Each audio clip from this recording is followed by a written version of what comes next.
السلام عليكم ورحمة الله وبركاته. النهاردة ده فيديو جديد من سلسلة فيديوهات مرسى مطروح اللي قلتلكم عليها. بالفيديو ده هتحسوا انكم رحتوا مرسى مطروح، والفيديو ده هيبقى خريطتكم هناك لأماكن الخروج. في الفيديو ده صورتلكم أماكن ملاهي الأطفال وأماكن الأكل وأماكن التحلية وأماكن لبس شراء اللبس وكل الأماكن. ابتدينا بشاطئ النخيل. شاطئ النخيل من أجمل الشواطئ هناك، وخصوصا لو معاكم أطفال، لأن الشاطئ ده الموجة فيه مش عالية خالص زي ما حضراتكم شايفين كده بالتفاصيل. وكمان الشاطئ ده يعتبر متقفل، والعمق بتاعه قليل جدا لمسافة بعيدة. طبعا شايفين الناس اللي بتبيع حاجات هناك، ربنا يرزقهم يا رب، معاملتهم كويسة جدا جدا جدا، وناس ذوق وأسعارهم كويسة، فحاولوا تشتروا منهم لما تروحوا بإذن الله. زي ما احنا شايفين تدرج الالوان في المية، والموجة الاولى كده اللي منظرها بيبقى جميل جدا جدا جدا. عايزة اقول لكم سواء رحتوا مطروح قبل كده او ما رحتوش، لازم تشوفوا الفيديو ده باذن الله. بس ما تنسوش لايك للفيديو واشتراك في القناة وتفعلوا زرار الجرس عشان كل ما انزل فيديو يوصل لكم باذن الله. وتتابعوني على قناتي على التيك توك، على حسابي على التيك توك ام ميدو، وقناتي على اليوتيوب نفسيتك والمطبخ. كده واخدالكم نظرة عامة على شاطئ النخيل عشان نخش على الشاطئ اللي بعديه. زي ما احنا شايفين شاطئ النخيل ألف. شايفين بيسلموا ازاي اول ما شافوني بصور. بصراحة الناس هناك يعني ذوق جدا.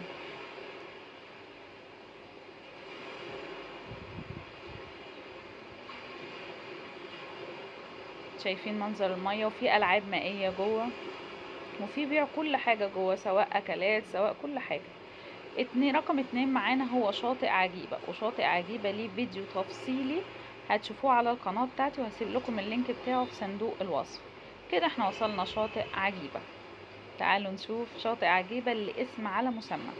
شاطئ عجيبة برضو هناك بيتباع فيه كل حاجة، سواء لبس او ادوات بحر او طاقيات او نظارات او اكسسوارات وهدايا، كل حاجة. تعالوا بقى نشوف المنظر اللي لازم اول ما تشوفوه انزلوا في التعليقات على طول اكتبوا سبحان الله، سبحان الخالق. عايزاكم برضو في التعليقات كده تكتبوا لي تجربتكم في مطروح لو كنتوا رحتوا قبل كده، وايه الاماكن التانية اللي حابين اصورها لكم. شاطئ عجيبة بقى عشان تروحوا بارخص الاسعار وتستمتعوا هناك وتعرفوا كل الاماكن فيه. الفيديو اللي قلتلكم عليه من شوية وهسيب لكم اللينك بتاعه، ارجعوا له وهتشوفوه.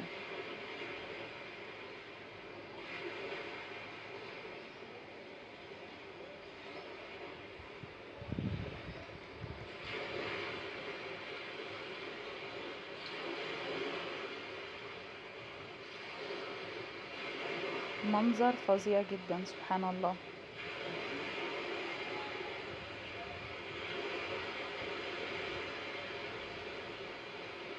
لو تعرف حد رايح مطروح ابعت له برضو الفيديو ده، علشان ده هيكون الخريطة بتاعته هناك. ملاهي الاطفال بقى احضروا كده بقى واتفرجوا واستمتعوا.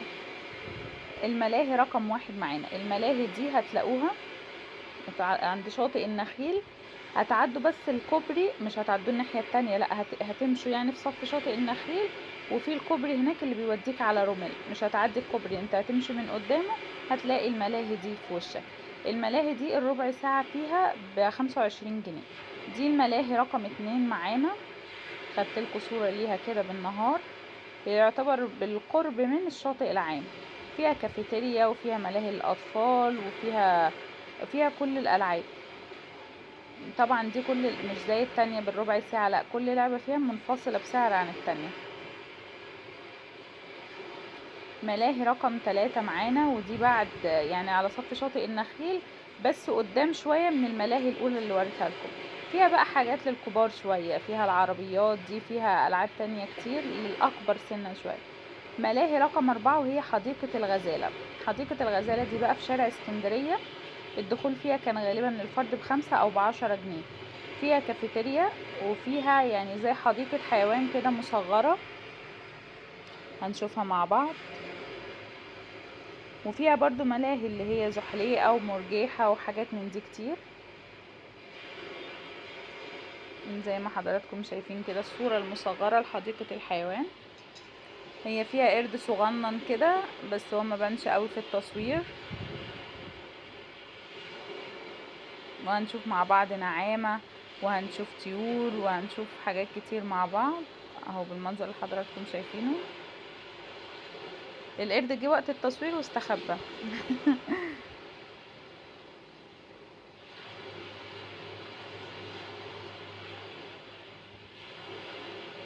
اهي النعامة اهي. انتوا بس هتوصلوا شارع اسكندرية وتنزلوا من العربية وتسألوا فين حديقة الغزالة. تعالوا بقى نتمشى بالليل مع بعض كده على شاطئ النخيل. بصوا هناك في نظام جدا جدا. اول ما الناس خلاص تيجي طالعة من البحر يبتدوا ينظموا الكراسي ويكنسوا الرملة ويظبطوها. التمشية مش هتحلى من غير الذرة طبعا. هنا بقى ناخد جولة في شارع اسكندرية. شارع اسكندرية يعني الأسعار الممتازة، يعني أي حاجة عايزينها تقدروا تشتروها من هناك، أكل وشرب ولبس وحلويات وكل حاجة. كشري هند، كشري هند برضو يعني كويس، وكبدة، في كبدة الفلاح، في بلبن طبعا اللي أغلب الناس بتحبه، في كنافة وبسبوسة، في شهرزاد، في أمية. ستوب عند أمية. يلا بينا ناخد جولة في أمية. أمية هو أحسن آيس كريم ممكن تدوقه. صورت لكم المنيو بتاعه عشان لما تروحوا تبقوا عارفين الأسعار بالظبط. بصوا هو بيتوصف الآيس كريم جدا، يعني انتوا هتشبعوا وتأكلوا ناس معاكم.